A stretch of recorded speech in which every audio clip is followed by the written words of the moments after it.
Hello, Culture Matters podcast. We have a treat for you today, especially if you're listening and watching on YouTube. Our buddy KP here's got this awesome shirt. We're shout that out. Before I introduce our guest appropriately, here's a quote just for this episode. The person that turns over the most rocks wins the game. And that's always been my philosophy. Peter Lynch, our guest today, is a mover, a shaker, somebody that's always shaking hands, kissing babies, turning over rocks, making things happen. Great friend of the podcast. Been a episode 386. And this is I was reminiscing yesterday, looking at the beginning of the show. Episode 20. Kevin Peranio, thank you so much for coming back and being with me here on this journey over the last 5 years. It means so much. For those that don't know, our guest, Rockstar in the home ownership industry, the American Dream industry, chief lending officer of PRMG, great, awesome culture and a leader. And man, every time I'm in and around the community, I see you. Like it's so weird. Like out of the periphery of my eyeballs. Thanks for coming back to the show. I, I'm busy turning over stones, but good to be back, Jay. Yeah, I mean, I was watching before we popped in here. I was hawking your last video on LinkedIn. You go live or not live, you record a video Mondays and Thursdays on LinkedIn. For the listeners, I would go watch and listen to that if you're tuned into the banking industry. Um, and I really loved it. What was the inspiration to start that in the beginning? Because you've been doing that for a few years, haven't you? Yeah, I've always, since I was a kid, always wanted, like, your dream job, drummer, actor, comedian, news reporter, lawyer, whatever, like, I mean, those are all the things that, I wanted to do. And so it was always nice to just, I'm on the road a lot. So, as a partner in the PRMG, which is a mortgage lender, we've got a big operation. I'm the one that kind of goes out to all the shows and beats the streets and, turns over stones, to your quote. Love Peter Lynch. His style of investing is very much like mine. Look, it was like an on-scene reporter originally. It's like, hey, you know what? I went to the show. You might not have. Here's the recap. Here's what you missed. Here's what's going on. Here's some of the trends. And then during COVID in March of 20, when, like, our economy, started tanking, mortgage rates went straight down, the Fed cut to zero. Everyone was like, okay, what's going on? Like, why does my rate sheet, like, why does my rate sheet say this? Why are there a bunch of zeros here? How come this entire non-QM product market just eviscerated overnight? What is going on? And so I was getting all these questions, not just from my own team at Paramount Residential Mortgage Group, but, just across the industry. And I just, instead of taking, 50 plus phone calls a day, I started putting out video content. And I really was able to, just kind of communicate what was going on, at least with my experience and what I thought. And that's really what got me doing a lot more consistent posting. I mean, during COVID, it was like 4 or 5 times a week. Now I dial it back. It's twice, maybe 3 times. There's a lot going on, but typically just Monday and Thursday. And so that was the genesis. And what's funny is that you asked that question. I don't know if you can hear me, maybe you can't see me, but someone wrote this the other day, and it's just kind of speaking to this. So just literally just the other day, he was responding to Brian View's post, and Brian's talking about people's metrics and engagement on LinkedIn, and then this guy Rich McCall, he's in the Denver area, he's a realtor and loan originator. He said, I'm not a big LinkedIn person, but I check the feed multiple times throughout the day. I say this because one person that I listen every post is Kevin Peranio. The interesting part is that follow him is because of what he said during COVID. Now, I'm not saying this to tout myself, because trust me, you know me, like I could disappear off this planet tomorrow and I wouldn't care if I got any accolades. But this is my why. Literally, this is why I do this. And this guy literally wrote it just like a couple of days ago, and he could not have written it any better. He goes, I was scared. I was a mortgage professional, and I was not sure what to believe. I can't tell you what post it was, but when he broke it down into a way that made me less scared and made sense to me. Because of this, I listen to all his posts, and some hit and some don't, but most of all, I respect him. All I want is a real person speaking real information and not somebody trying to sell something. I'm real, and I appreciate that you're the same. Wow. Buddy, it was like I could have cried, if I'd had a couple drinks and I was emotional, I could have, Yeah. but like, that's why I did it. I love helping other people. Awesome. And it was pretty cool for that guy to write that. I mean, literally just the other day. And so that's my why. That's my origin. I love helping. I love collaborating. It's morphed into so many different random, avenues Hmm. for me. But that still is the origin of why I really put myself out there.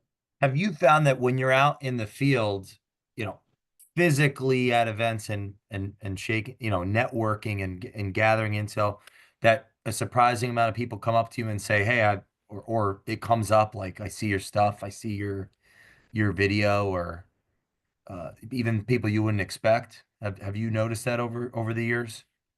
Yeah, it happens at mortgage trade shows for sure. So any kind of conference or event or whatever, like I definitely, it's hard because like again, I'm not doing it for notoriety, right? First of all, I'm on LinkedIn, okay, so like, I'm like a D-list celebrity in our industry, but it's cool. It's like I have personally curated my follower list, so Hmm. so I don't know how many I have. I don't know what the maximum is allowed on the platform, and I'm not trying to boost up either one of those numbers. People reach out to me, and then I will look at their profile and I'll see what they're doing. And I see kind of like, are they in the periphery of our space, or, maybe, okay, this is kind of cool. This is someone that's maybe outside our vertical, but you can tell that there's like some kind of penchant for like financial news and macro news and econ data and stuff. And so I put my eyeballs on every single one of my connections. So I don't have a lot because I don't have an executive, an admin or assistant or whatever you call it these days. I do everything. I Wow, book all good my for own, you.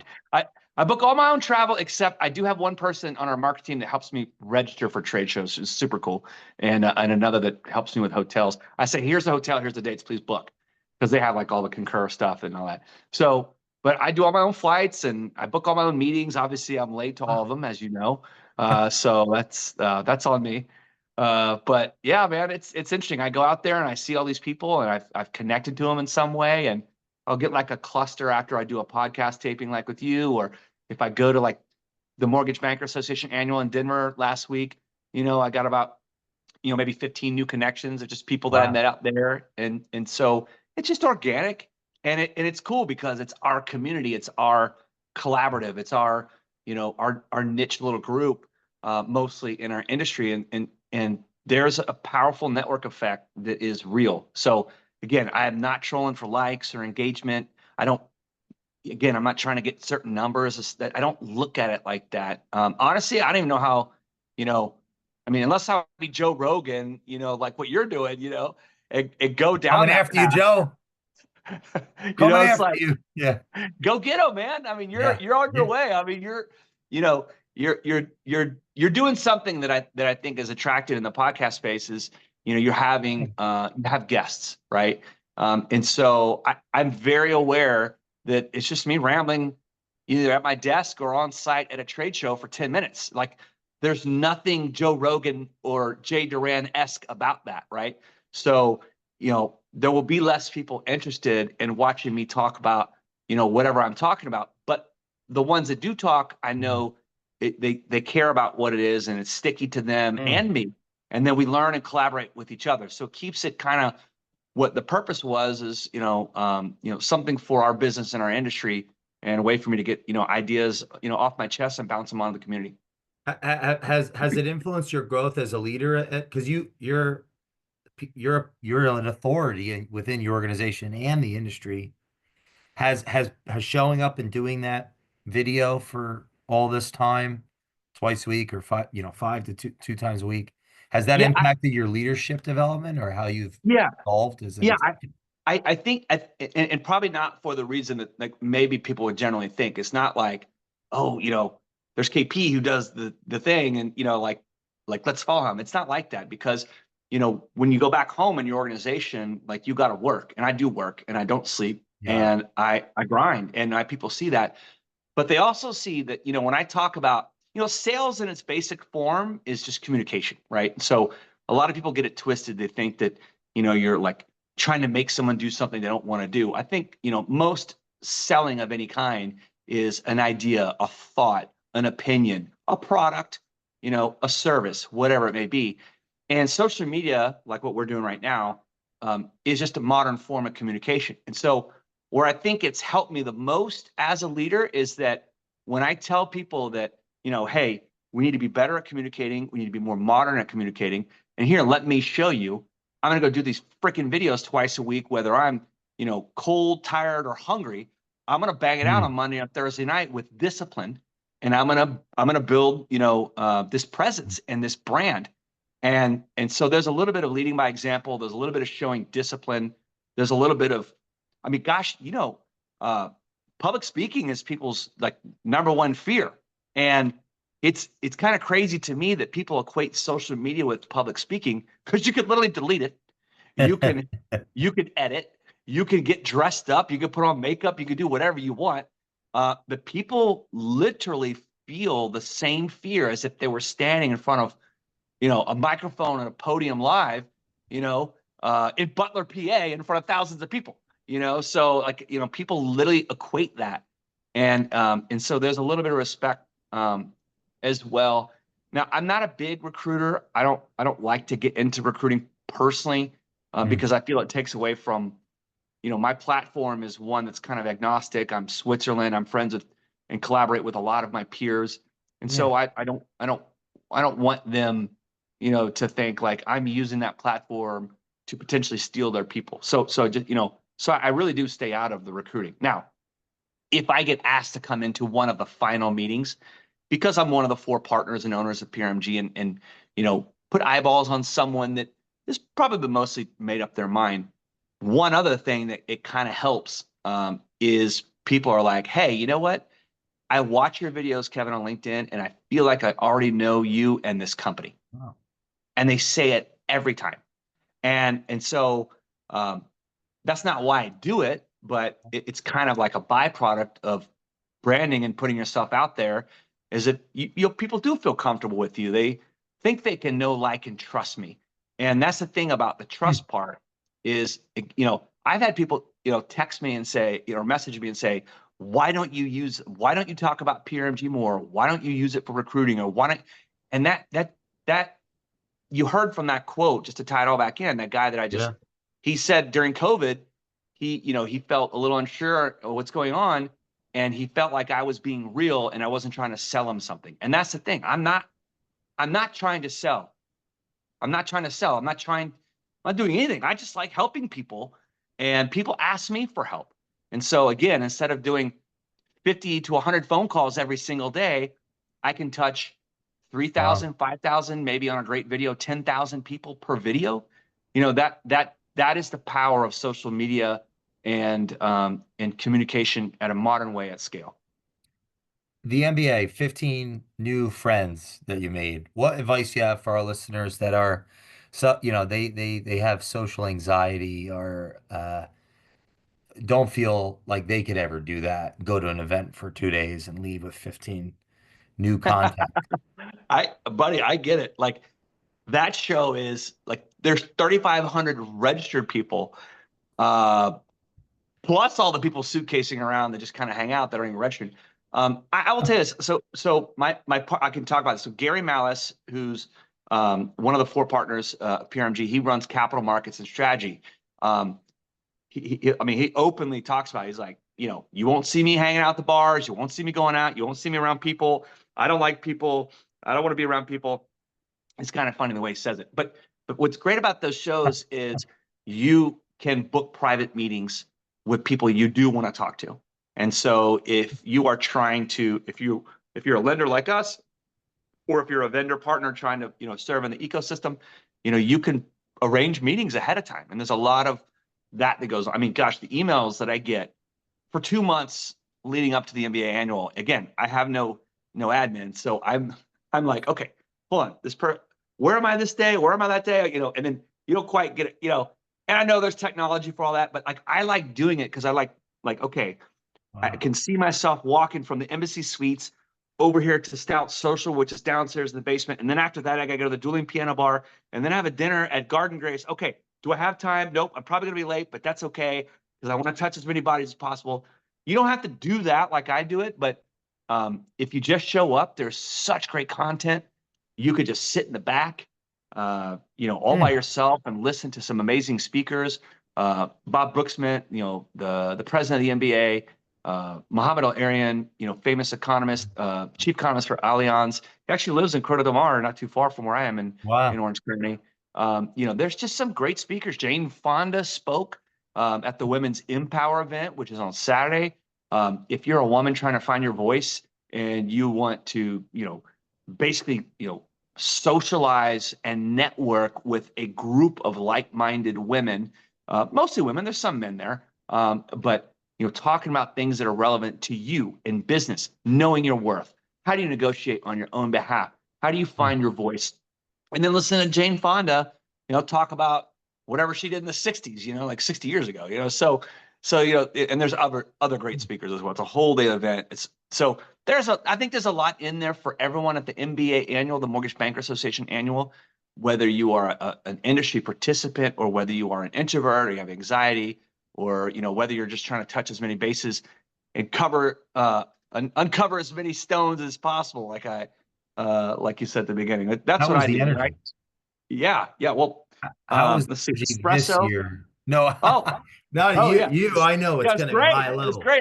Yeah. Espresso martini, and other. Yeah. So Uh, I thought it was really good. You Was it know, uh, like are things on the upward as far as the general feeling in the industry from your view, or what would your analysis be there? Yeah, so a year ago in Philly, people were saying like survive to 25, which was such a lame thing.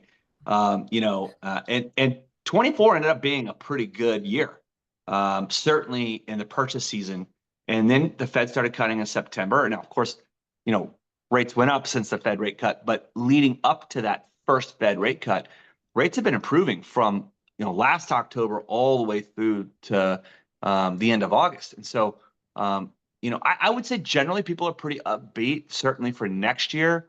There are plenty of people that are having a great second half of the year, which is seasonally slower, but lower rates cures everything. Wow. What about this idea of you doing those emails, taking ownership of that? Is there a hack there, or something that maybe some other executives that are listening could gain? Is there a secret behind that, or some wisdom there? Because the reason I ask is I'm thinking it seems like that could quell a degree of entitlement. Well, that's yeah. So Is we that don't very have personal? no. My CEO is old school. He's a grinder. We're all grinders. We all work really hard.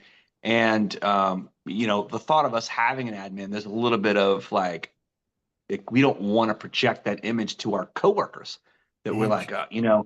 and so and I I'm love on that. board with that.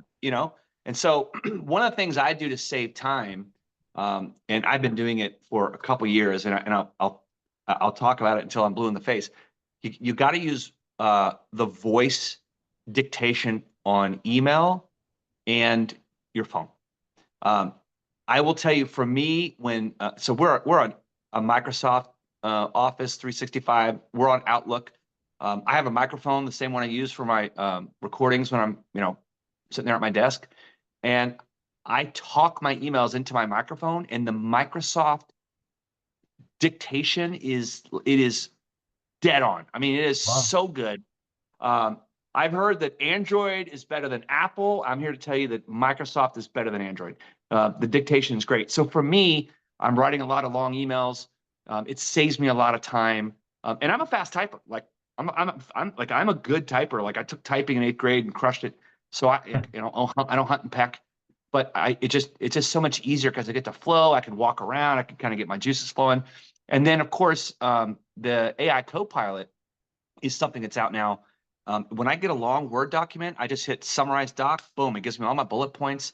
I have back tested about 20 documents where I've looked at the summary, then I've gone back and read the whole thing. It's pretty spot on as well. And so, Wow. There are some great time savers. There are some great AI assistants that are coming out that will read email and summarize email. Now, I haven't gone down the path of where they're going to respond in my voice. I still respond to all my LinkedIn posts. Although Well, I do catch myself saying, some things very similar, like, thank you for the kind words, or I appreciate you, brother. That's just how I speak. It's what I do. Like, could a bot kind of figure that out and respond back on?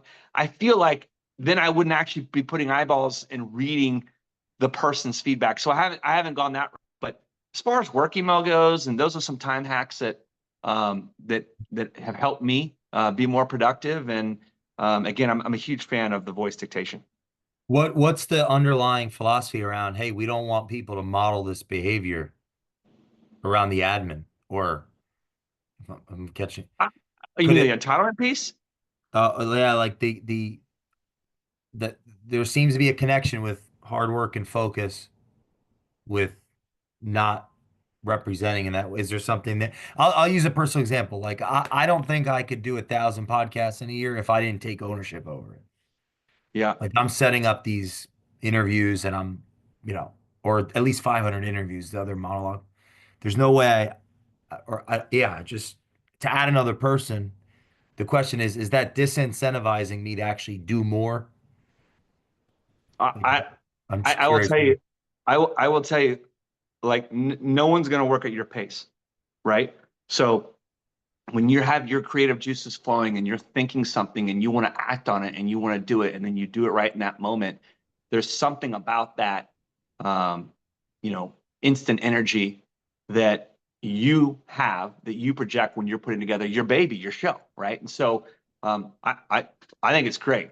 Uh, I think I think if either you or I do enough stuff that we want to get some time back, like if getting 30 minutes back, I mean, how much work would we really put on someone else? I don't know. Um, I will tell you, like, my first thought of trying to go down that path would be so my oldest daughter is 11. I've got four kids. All right. I go 11, 9, 7, and 5. I would love to teach all my kids, of course, but starting with my oldest, my firstborn unicorn, Kayla, KP. I would Nice. love to teach her financial literacy. I would love to teach her about investing, about money. Traditionally, it's not a female-dominated space at all, No. and so I want my girls to dominate at all the shit the guys are good at. Pool, darts, uh, you know, uh, they play soccer. I want to play golf, if they want to. I want them to beat the boys at all the stuff. But at the end of the day, I think, managing finances and understanding money and how it works and how investing works. I would love, I love for her to like pay my bills, to look at my bills, and but she's not quite there yet, right? Like, so, you know, Another year. yeah, I mean, she's smart, but like there are some concepts where, like, let's say, like, it's like, hey, I saved $350. I have $350, which is great. Like, she's so proud of that. You and I both don't know that, like, that might be a week's worth of groceries. You know what I mean? And so like the concept of like how much that is versus like what life really requires, Sure. uh, you know, that concept isn't there yet. But like basic stuff, like here's a ledger, in, out, balance, that kind of stuff. She's great at math, so we could teach that kind of stuff. But to really understand financial literacy, you have to understand the gravity of how much things cost Oh, and how hard it takes to make it, and honestly, like one of my biggest worries is raising kids here in Orange County, and then never going to really understand that, you know, because they didn't have to grind as hard, So we have them in sports. They learn to be disciplined. They learn hard work. They learn to do stuff, because you can't be given the ability to just walk out into a club soccer team. You have to work hard and earn it, and hopefully that same kind of grit would translate over into the real world when it comes to like working or managing or running a team or being an entrepreneur. And then you start to learn like, oh shit, like it's expensive to let. I had a call. It's funny. I had a call a year ago with just a random demo, and this kid was like 27 years old. And I was telling him how I was about to go to Park City. I didn't grow up with money. I didn't grow up skiing. But we bought like a share of a home through Picasso in Park City. So I go out of Mm. my way to take my family skiing every year in Park City, which sounds so bougie to me, the way I grew up with no money. And here I am telling this guy who's like 27 years old. He goes, "Oh yeah, my dad used to take me all the time growing up. I lived in Orange County too growing up, and he'd always take me." I was like, "Oh well, how come you don't go anywhere?" He's like, "Well, I live on my own and I work and I can't afford it." And I'm just like, well, there you go, right? That's That was that good. that's when, like, in your 20s, does it hit you like how much your parents really gave you? And he has these fond memories of these vacations growing up, and he loves skiing. He said, "I haven't skied in 6 years because I can't afford it." And so Wow. that lesson won't be taught to my 11-year-old anytime soon, That's unfortunately. amazing. But it is a tough lesson to learn until you're actually broke and or struggling or living paycheck to paycheck and learning how to live below your means or within your means, or maybe it motivates you to want to work harder and make more money. Like those lessons, we're not quite there yet with my sixth, fourth, second, and kindergartner. So, but it's coming. But that makes a connection for me with this, even something as subtle as the admin, because this is significant organization. You're all, you know, established authorities in it's a significant company. So when you say, "Hey, I do it myself," I think that there's something there that our audience can really think about on an individual level. Because what you just said about children makes me think, how easy is it for us in positions of authority or influence, power with title, to infantilize ourselves, if I'm saying that word correctly? Yeah, Where 100%. where meaning if I'm becoming too reliant on my admin or someone else to do something that I could easily, like if I'm going to bring a team member on, it better increase our output of productivity, not incentivize me to go down and do less. I think you Correct. really exemplify that in your partners, getting things done, making things happen. The connection there to me is almost like, let's not God, I can't say that word.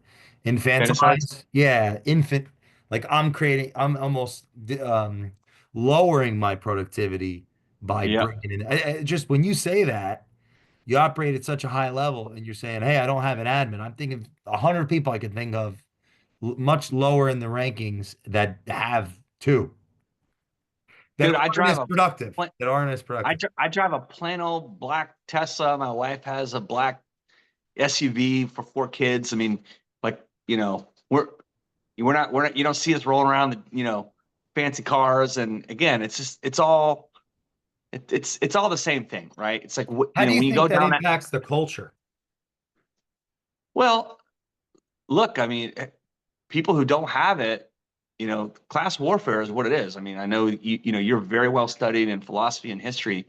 Class warfare is not going anywhere, and so there's haves and have-nots. And if I become a have when I came from being a have-not,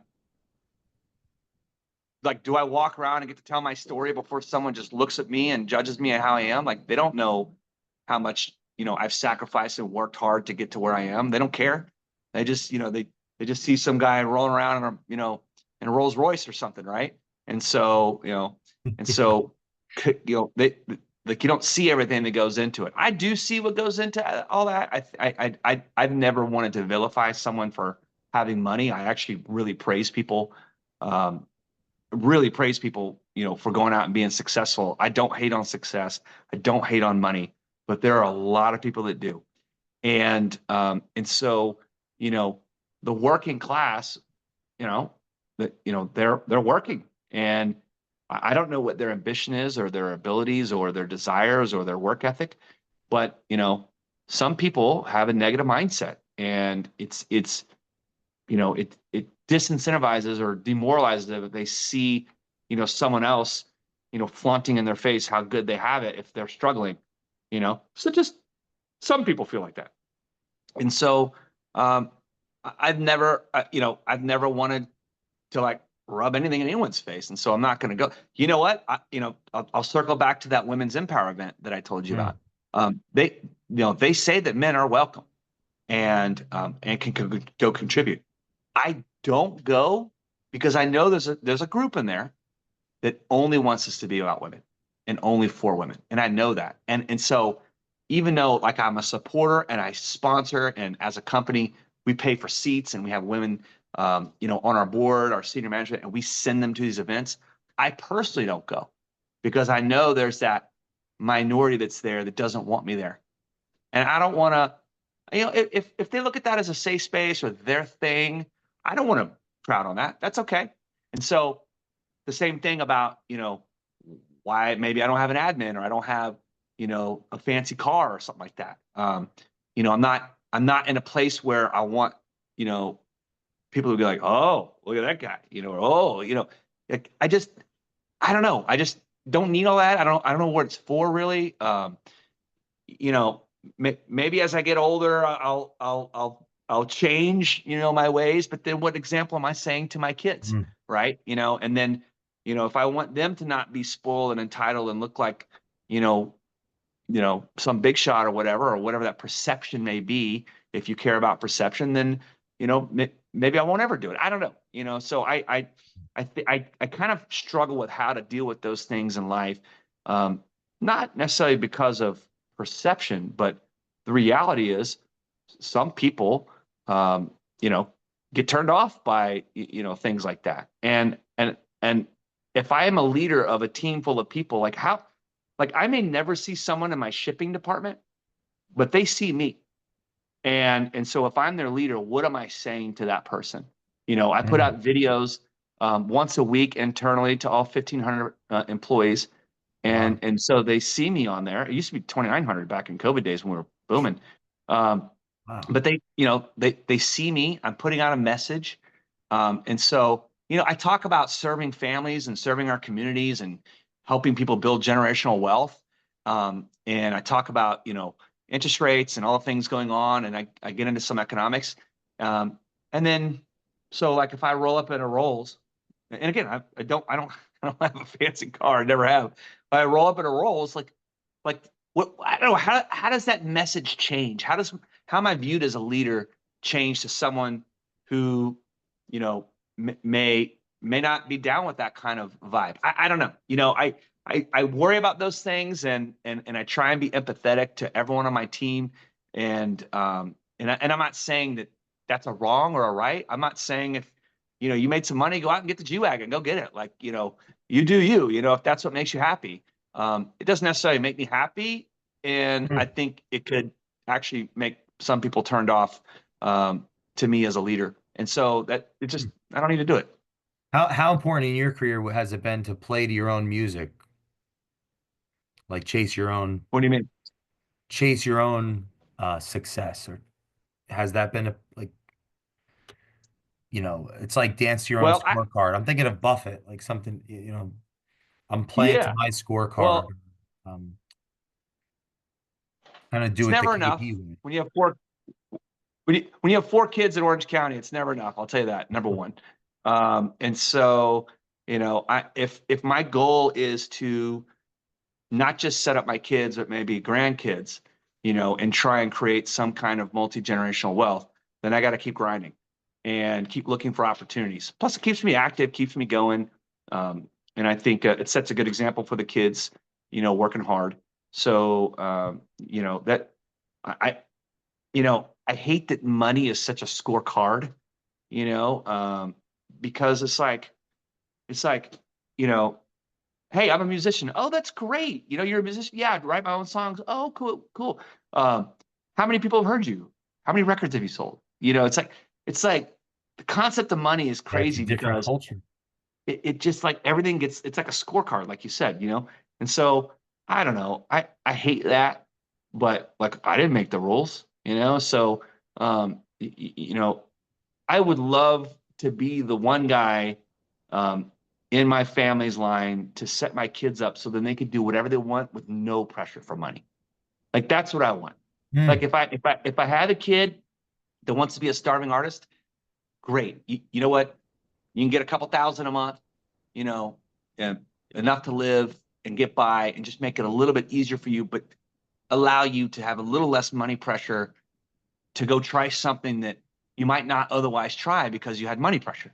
You know what I mean? Like, Yeah. and so that's kind of, I guess, some of my lofty goals that I'm trying to Yeah, shoot it's for like to the help people out that my we need kids. to build the airplanes end up going to Wall Street, and then the Right? planes crash. Yeah. And then Wall Street's corrupt. It's we need people to have pride in things outside of just our consumption. I agree with that deeply. I mean, um, yeah, it's funny. I just thought of this earlier because I want to ask you about like productivity. I was scrolling on Instagram and it's like apparently Elon Musk said the other day that he's top 20 in Diablo 4 in the world.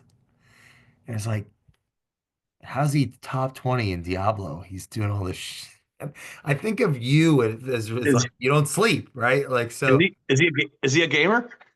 yeah, exactly. Yeah, apparently he's top 20 in the world at this game. It's like, and the That's so funny. comments are hilarious. Like, where does this guy find time to play this game?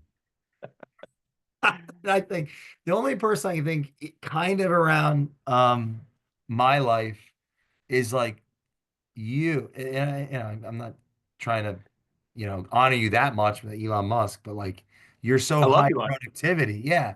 So like productivity hacks. And like, do you play games too?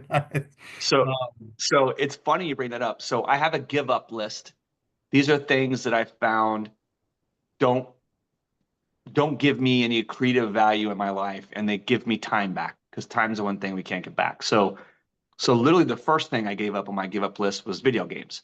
I literally had a college girlfriend that, it got stale. It was like 4 years, and she's like, "Hey, when are you gonna come over?" And I'm playing Legend of Zelda: Ocarina of Time on the, Nintendo 64. awesome. "No, I'll be over in 30 minutes." Hour goes by. I'm still trying to win the level. So, yeah, we basically broke up. But I realized that like I got to get rid of video games. So video games, the first thing I gave up. I would say the second thing I gave up was like caffeine and soda, which has helped me for my weight, which means I don't have to exercise as much. But now I'm back to doing small doses of espresso, because when I Yeah, had my second great. kid, I was, and of course, third and then fourth, and then at work and all this stuff. So I need it. And so TV was another one.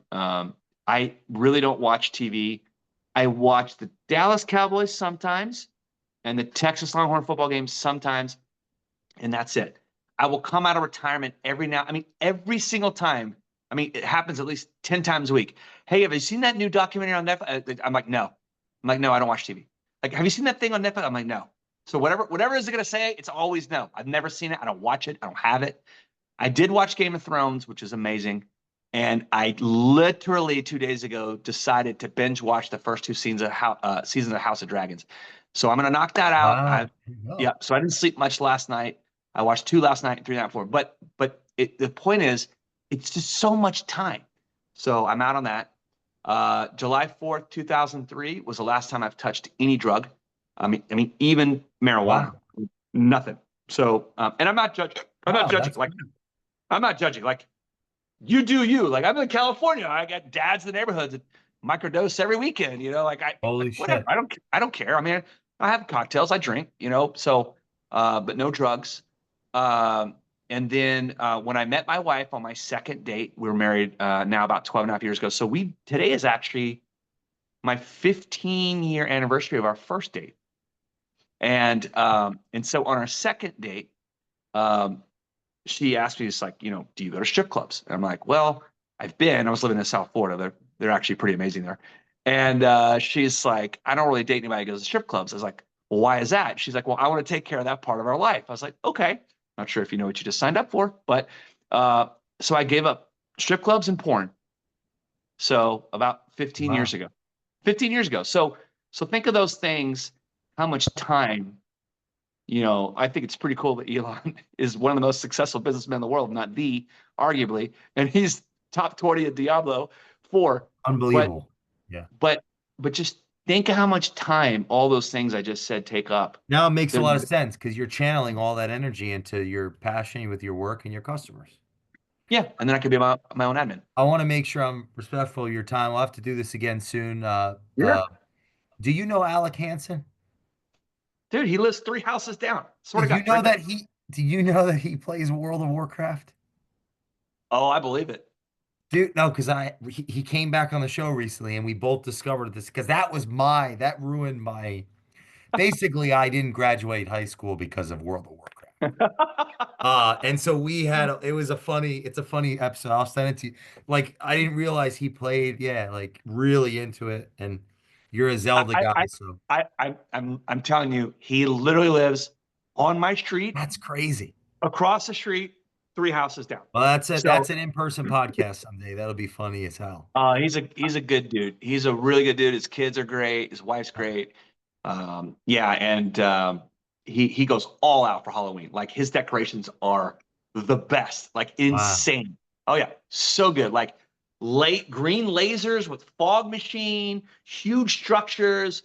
Like his dad, who's a legend in his own mind, Yeah. in our industry, he was dressed as Michael Myers, scaring everybody.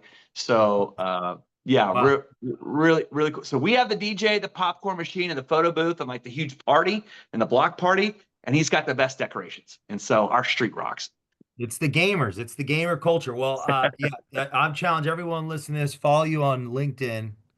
I think it's Peranio. Did I Yep. name it? Kevin, thanks so much for coming back. Listen to episode 20 and 386. And we will see you next time on the Culture Matters podcast. Thanks for coming back, brother. See you, Jay. Thank you, man. Appreciate it.